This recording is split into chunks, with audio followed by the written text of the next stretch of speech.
Xbox.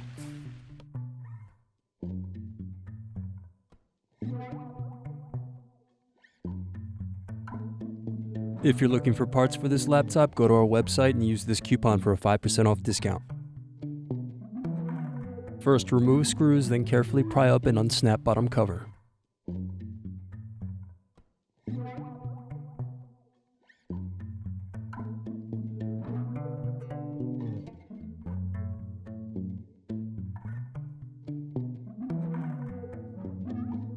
Then remove screws, then unplug and loosen hard drive cable.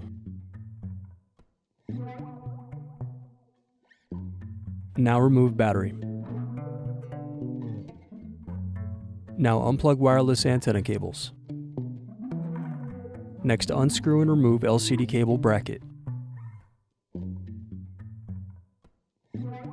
Now unplug display and LCD cables.